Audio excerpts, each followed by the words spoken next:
shit, yeah, they breath stank. Walk up in the club, dripping like I'm fresh paint.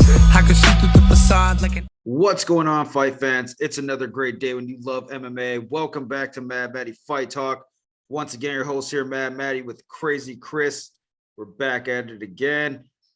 UFC 273, yet to be determined where that fight card's going to take place, but it's brewing into a great one.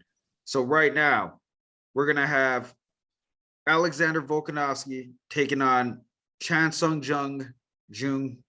I'm sure I'm butchering his name. The Korean Zombie. That's what he's better known as the main event. Then we're going to have Khamzat Chimaev taking on Gilbert Burns. Boy, is that going to be a good fight card. What do you think? Absolutely. I'm pumped up for this fight card, man. Khamzat Chimaev versus Gilbert Burns. And then going into the main event, we got two excellent flyweights in Volkanovski, who's honestly, Volko is coming in to be featherweights. Volk is becoming one of the greatest of all time to ever do it. You know, beating Jose, beating Max twice, and going on and having this reign that he's had. Very, very impressive. And I'm excited to see that guy get back in the ring because, I mean, he's a testament of hard work and just dedication and grit. And I love seeing those guys very successful in their careers. So congratulations on those fights, boys, and round them up. Let's get them going. Well, let's start off with the championship matchup. Alexander the Great Volkanovski, the dude's a monster, taking on Korean Zombie. Volkanovski right now is 21-1. His last loss is in 2013. It's freaking insane. He has 11 KOs, 3 submissions. Notable wins, obviously, is Max Holloway ×2. The second fight, let's be real, he should have lost that one. But either way, he still bagged them both. Brian Ortega, Jose Aldo, and Chad Mendes is some people that he's destroyed. Korean Zombie, on the other hand, 17-6, 6 KOs, 8 submissions. He has been a pro since 2007. He has wins over Dustin Poirier, Frank Yeager, guys like that.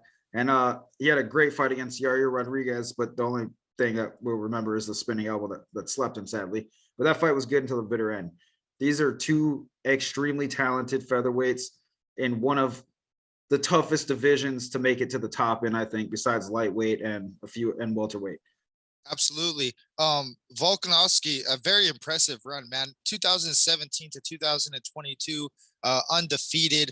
That, my guys, that is 7, 8, 9 years undefeated, beating some great fighters. I mean, Jose Aldo, Chad Mendes, Frankie Edgar, Max Holloway, Brian or T-City, baby. Come on. You know, he's had a great, run here. And look, there's a few reasons I don't really like this matchup for Korean Zombie. And it's not that I'm not a fan. I watched this guy, from the beginning, since WEC, since he was fighting Leonard Garcia. I absolutely love Korean Zombie, just not in this fight. Well, let's hear it, because I'm curious, because I think the same thing, vice versa. What don't you like for the Korean Zombie? Look, the Korean Zombie, the only time the Korean Zombies fought 2 times back-to-back, that was in 2017. He had a hiatus because his career, with the military, this and that. And then he came back. He fought once in 2018, once in 2019 and lost. And then he came back and fought Dan Ige last year in June to win a 5-round decision. Now, the reason I don't like that, yes, he had 2 fights, 5 rounds each, both going to decision. One he lost to Brian Ortega. One he won to Dan Ige. But Dan Ige has been slipping up. He's been losing the big fights. Not of recent, but of late, right? During that time, he was losing to Cater. He was losing all these guys. So for me, Korean Zombie, I think he's getting a gift from the UFC. He's getting a big opportunity, man. Brian, to go and take on a guy, let's be real, to take on a guy who's undefeated since 2013, and you have one fight that you won in the last year. It's a tall task for anybody. Skill set, yeah, he's there. Look, Styles do make fights, but I mean, just the guy hasn't fought. Who is he fought? Bro, you can't even. Dan Ige is not a contender. Let me stop you right there. Right. First of all, Dan Ige is extremely dangerous. He's coming off of a fucking highlight reel knockout over. I forget the guy's name, but he absolutely slept that kid. Regardless, we're not talking about him right now. Korean Zombie, 5'9", 145, 72-inch reach. Volkanovski's 5'6", 71-inch reach. That, to me, that right there, the height and range doesn't really matter. stylistically, this is a freaking nightmare matchup. Hold on, real quick. Hold on. Volkanovski makes sure that the height and reach don't matter, man. The 2 wins over, Max solidified that, so I'll give you that. Yeah, well, Volkanovski, he used to be a rugby player. The dude's jacked. He's fucking strong, and he knows how to explode and close the gap. So with that being said, nothing against this guy, but stylistically to me, this is an absolute nightmare matchup for this guy. The Korean Zombie, yeah, he probably hasn't fought that much in the past couple of years. He's getting back into it, but what he has done is he's well-rounded. The way he's beaten a lot of his opponents, he outstrikes them, he outgrapples them, and he is a finisher. Both of these guys are finishers. Look, Volkanovski has 11 KOs, 3 submissions, right? He's good on the feet. Korean Zombie is diverse on the feet. He doesn't throw your average combinations. He mixes it up. And what he's been doing a lot more is grappling, which he's really good at. If his fight goes to the ground, which it will at some point, dude, Volkanovski's going to be in fucking trouble. I think he has a high chance of getting submitted in this fight, let alone if he can even land on Korean Zombie. I mean, I think standing up is not where the Zombie wants to be against a guy like Volkanovski. Volkanovski, to me, he has a slight edge. The only reason I think the Zombie could do damage is because he's very unique with his striking, and he throws things that, people aren't always expecting. I've been watching a lot of this guy's fights, like you said, since I was in high school. And to me, dude, he throws things that people don't really throw. Spinning back fists all the time, mixes up his combos, uses the twister to get a submission. Like, that's unheard of, like in a UFC fight. First twister in UFC history against Leonard Garcia in the rematch. I remember that fight. I'm a huge fan of the Korean Zombie, just not in this fight, man. He hasn't fought anybody in a big enough cap. If he went and beat Cater and then got a decent, a title shot, absolutely. But to me, Cater deserves a title shot over this guy, because Cater just had one of the fucking greatest fights I've ever seen. And then we're literally handing Korean Zombie, say, hey, you beat Dan Ige, here's a title shot. I love Dan Ige also, fellow Hawaiian. I love this guy. I'm rooting for him to become a champion in the future, but he's just not there yet, man. You know what I mean? And for me to say that styles make fights is bullshit is not. Styles do make fights. Does Korean Zombie have an opportunity with some crazy shit? Absolutely. But if Brian Ortega can't get it done via submission, what I can't say Korean Zombie's going to get it done via submission. I don't even think he's going to be able to outstrike Volko. Well, let's take a look at that fight. Man. He's a tough, durable guy. Let's look at that. Brian Ortega had to outstrike the Zombie because I think he respected his ground game as much as the Zombie respected Ortega's ground game. They didn't go to the ground in that fight, which gave Ortega a chance to show off his striking. Dude, Volkanovski shows a lot of holes on the ground. He is very capable of getting submitted. He's tough as shit and didn't tap out. But I think the Zombie's going to catch him slipping. I think that standing up, it's going to be pretty even. I don't see anything crazy unless Volkanovski can just destroy him with leg kicks, which is very highly possible. This is a toss-up to me. I like both of these guys a lot. I want to see Volkanovski. I wouldn't mind seeing Volkanovski win because I want to see him get beat by Max Holloway. But if the Zombie beats him, he has earned this title shot because he's put on great performances his entire career, and he has beat a lot of good fighters throughout his time. And a lot of his losses or decision losses, or he got KO'd at the very end of the fight. And he doesn't get KO'd often. And look, I mean, he is 3-2 in his last 5. He's 7-3 in his last 10. The guy is not a loser. He's definitely worthy in my book. And after Max and Volkanovski fight, I would believe that he would be next in line anyway because Ortega just lost. So regardless, hey, it's gonna be Korean Zombie's second shot. He lost to Jose Aldo with that freak accident when he rolled his shoulder out.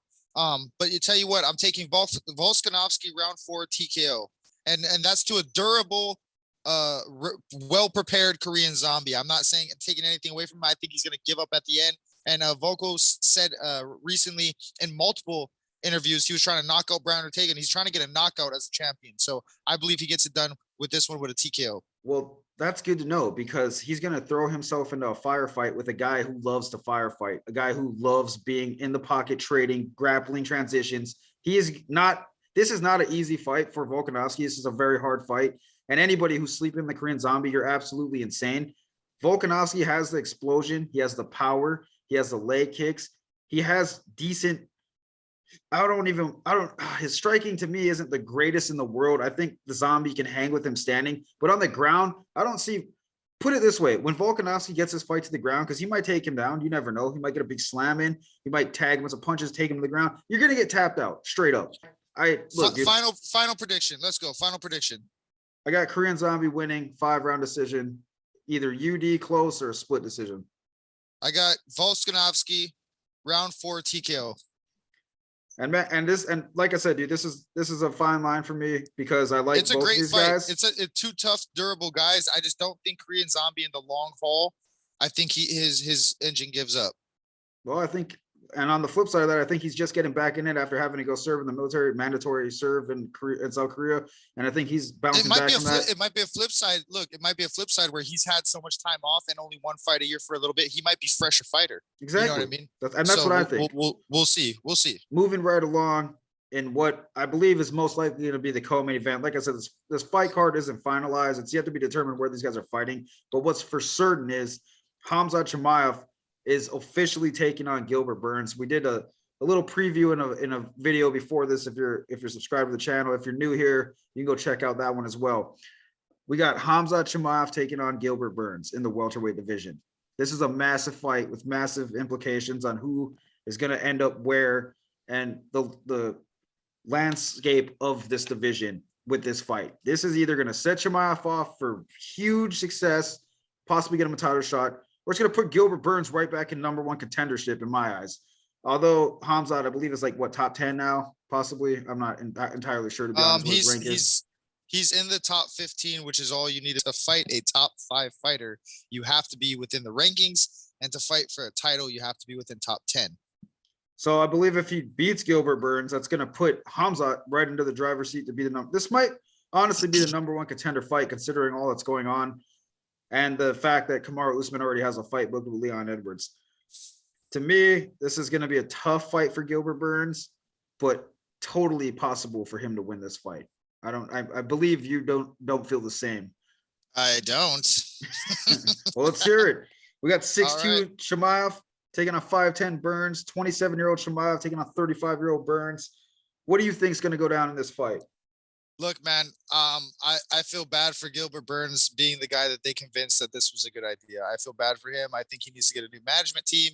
I think he needs to possibly figure out some fucking things in his life, because you're fighting a guy who's literally a killer. This guy, I'm pretty sure he's probably murdered somebody with his bare hands.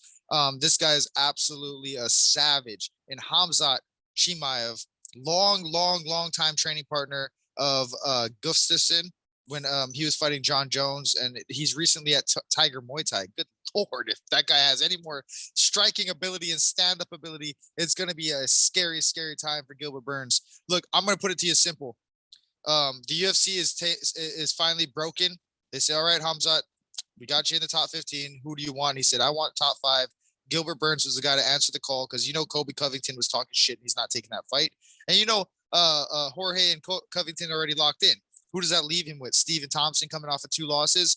Absolutely not. So Bilal Muhammad was calling for the fight too, but now he's booked as well. So he's booked as well, and that's what I'm saying. They're not going to actually look. Gilbert Burns, unfortunately, where the cookie crumbled was he has to take on the Lion. And the one thing is for certain, he's not going to make it out alive on this fight. He's going to get completely smashed out in the first round. I say Khamzat Chimaev, round 1, rear naked choke, and I believe it's a simple, easy go at it. Just like he did to Jaylee, the Leech. Look, Gilbert Burns just beat Thompson. He lost to Kamaru, beat Thompson, and before Kamaru, I think he was on a 3-fight winning streak.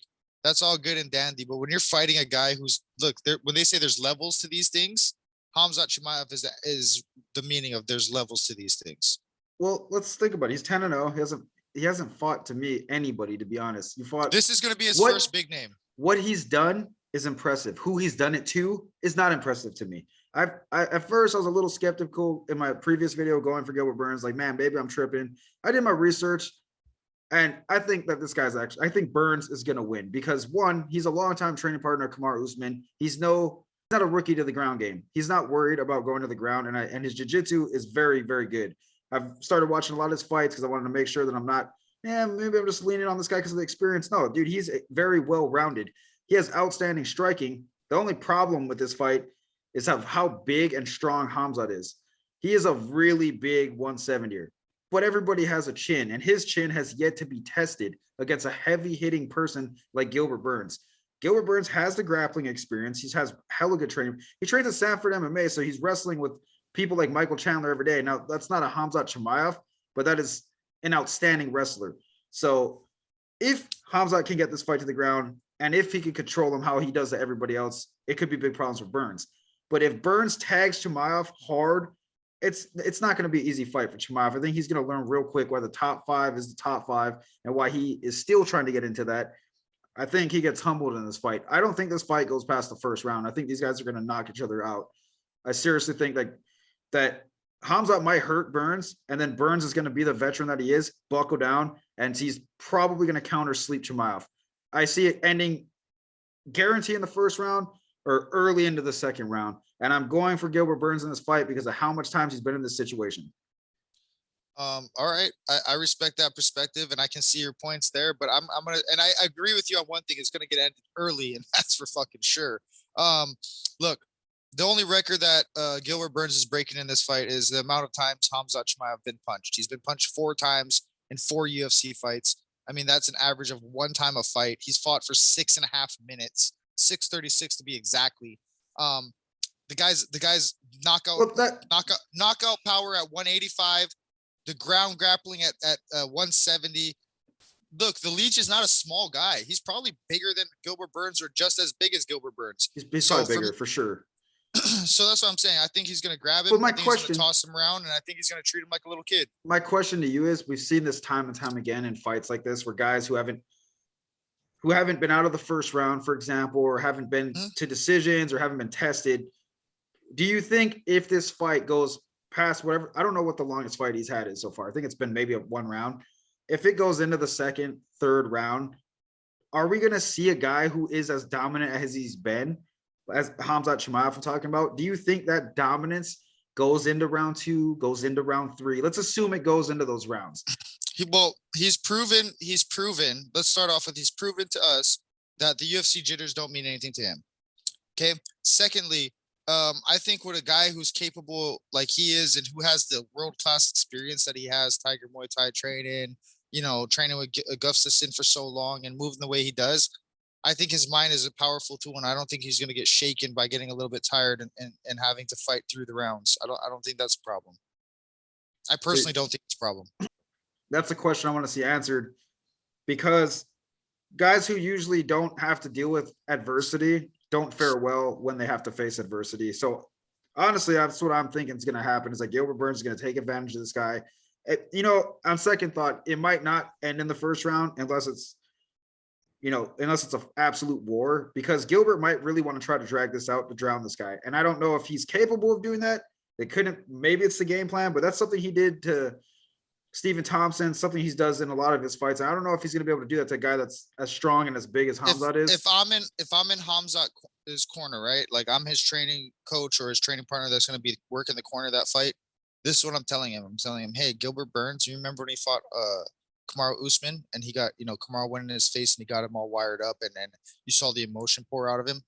We want that same reaction. Let's go get him. Let's start talking some shit. Let's get him hyped up, and let's get him emotionally bought into this fight, and let him know that he's not going to be running us over. And I think that's, if they start playing mental warfare, that's going to crumble him even faster. Yeah, and if I'm in Gilbert Burns' corner, I'm telling them, dude, go out there and stick your powerful right hand right on his chin and show him right away why he doesn't belong in the top 5. I just trust Gilbert Burns' striking is a lethal weapon, and I think it's going to prove in this fight why he is as high up as he is. And I don't know why you think his striking is going to make the difference. He's at Tiger Muay Thai right now as he signed the contract. Look, in a UFC fight, Khamzat's chin has not been tested. And I think with him punching Kamaru Usman's big ass head and almost dropping him, that dude carries some heavy leather. I just think he's going to catch him and it's going to hurt him. And I don't think that he's felt anything like that yet. I don't think they train. Well, I mean, wrestling wise, he's a fucking animal. And grappling, it might be a problem for Burns. But standing up, I think, is where shit's going to get crazy. And I could be dead wrong on this. And I'm also probably taking a long step out in a wonderland here. But I'm just not on the Khamzat bandwagon just yet. I like the guy a lot. I check this out. I don't even think Khamzat's going to try to knock him out. I think he's going to fuck around on the feet and then just take him down and choke him out. He's too good on the ground. He's too big, and I think he's too strong. I think this is a guy who can really contend with strength and grappling against the champion. That's who I think Gilbert Burns matched up with, and I think he's going to get absolutely steamrolled. And that's just I'm a fucking humble idiot. Look, I'm a fight fan, but this is my humble opinion. I think Khamzat goes in there round 1, rear naked choke. Final prediction. Oh man, that could be true. And I'm gonna go with this early second round TKO. I feel like it's gonna be a lot harder for him to get Burns down than he thinks. And if Burns keeps it standing, he will win the exchanges. But I could be dead wrong on this. I'm telling you, man. Like this to me, this is what's gonna make me a Khamzat fan is this fight. Because I'm a big Gilbert Burns fan. And I like Khamzat, but I just don't trust the hype. So that's just how I am. Like he said, I'm also a humble idiot. I just watch fights. I just go off of what I've seen throughout the entirety of my time watching fights. Who the fuck knows? All I could say is leave us a comment on who you guys think is going to win between Alexander Volkanovski and Korean Zombie, and also who you think is going to win Khamzat Chimaev and Gilbert Burns. And on a little happy ending note here, Donald Cerrone will be facing Joe Lauzon. And I don't know if this is a retirement match or if it's just the UFC wanted to see two old guys who have struggled in their last 10 fights beat the shit out of each other. These kind of fights to me are my favorite because one, I love both of these guys. They're legends. I met Donald Cerrone in person. That guy is fucking awesome. But where they are at in their careers, the way these guys fight, they're probably in the I don't give a fuck mode and they're just going to throw down. Donald Cerrone, I really hope brings it because I'm a big fan and he has lost his last 5. Which honestly, you shouldn't. I love you to death, bro, but you shouldn't be fighting. You're 3-7 in your last 10. Joe Lauzon's 2-3 in his last 5, 4-6 in his last 10. Honestly, this is just two old OGs gonna go in there and lay it down. Yeah, and I mean Joe Lauzon lost to Clay Guida, but Clay Guida has proven time and time again to be the only granddaddy of time. I mean that guy is just a testament of durability. He's just one of a kind. He's still beating young boys, so I mean that's not a fault losing to that guy. No. Look, Joe Lauzon's beaten John Pierce in his last performance, so he's coming off of a win. Donald's not. This was a matchup that was supposed to be made a long time ago, and they never did because Joe slipped up when he got knocked out by Showtime during that era. Whatever. I'm not going to get into very much detail. All I'm going to say is I hope this is a retirement fight for both of you guys. You guys had a hefty career. I've followed you guys since Baby Joe was on The Ultimate Fighter, and Donald's been in since I watched him since WEC. And have his multiple championship opportunities there as well. And I love both of these guys, but like you said, the time is up. They're losing more than they're winning. And as much as we are fight fans, the promotion and the time must move on. And we have other contenders to take care of. And I think it's either time you guys either hang up the gloves or move to another promotion. So congratulations on your guys' last fight in the promotion. I hope nothing but the best for you guys in your future. I hope you guys have great success in business. And I just think it's a fan favorite. I think we're all winners here. I don't have a choice. I love both of these guys. Well, if you had to decide and predict this fight on who's winning and how, who are you taking? Let's get it out there. I hate to say this, but Donald Cerrone head kick knockout. I think he's gonna KO Joe in 1. Dude, I think he gets it down. Oh, man. I think he gets it done in round 1. Listen, that's old school Donald, and old school as in 2018 and before that. Not really maybe that 2016, old. Maybe. But Joe Lauzon is gonna take this dude to the ground and fucking strangle him. Dude, this guy is an animal on the ground. I think he's gonna tap Cerrone out in one round. I'm not gonna argue the fact. But look, Alex the Shark Moreno is Donald's last loss, and that guy's a big kid, and he's big and up and coming. He's very tough and durable, and Joe's just beat some young kid as well. So I mean, it's gonna be a challenge for both. This is the one thing I can tell you for sure is these guys are finishers. They either get finished or they do the finishing. Somebody's getting put the fuck away in this fight. There's no way this goes to a decision. I don't believe. And Khabib, my bad. If you're out there, Eagle FC, we know these guys are going to be in the future to get signed by you. We know it. You're going to bring them right over to the Eagle FC. They're stealing all the old UFC fighters.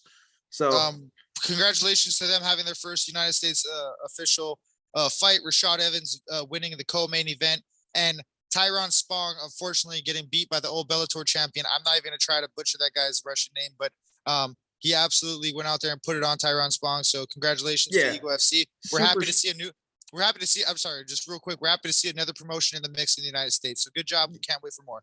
Yeah, super shout out to Rashad Evans coming out of retirement, winning 40 years old. 40, I forget how he is, 42 Fuck yeah. or something. OG, baby. Bro, I've been watching Sugar Rashad since the good old days where he knocked out Chuck Liddell. So proud of you, dude. That's a good comeback. He looked lean. He looked good. This video is sponsored by Lightspeed Payments. Processing made easy. For all business owners, head over to lightspeed-payments.com and get a free quote today. Use promo code MADMATTY for 20% off. That's lightspeed-payments.com. Once again, guys, thanks for joining us here at Mad Matty Fight Talk. Leave us a comment below on who you guys think is going to win these fights. Let us know what content you guys want to see. We've been doing some more Bellator videos. We're going to get into the PFL soon once they start bringing it back. Can't wait. I can't wait for the PFL. Oh, yeah, man. And check out the description. I'm going to have some highlights of the Korean Zombie and Volkanovski if you haven't seen these guys fight. Like I said, man, subscribe, hit the bell icon. Let us know what you guys want to see. Yeah, like Matty said, we're gonna be running the ONE FC, PFL, Bellator. We're gonna be doing talks on all these promotions coming up here. Unfortunately, there's a lot of fights being booked this year, so we're only gonna go over major fights and major fight cards. But leave us a comment below. Let us know who you guys think is gonna win on these upcoming fights. And as always, we appreciate you. Peace. Haters talking shit, yeah, they breath stank. Walk up in the club dripping like I'm fresh paint. I can see through the facade like an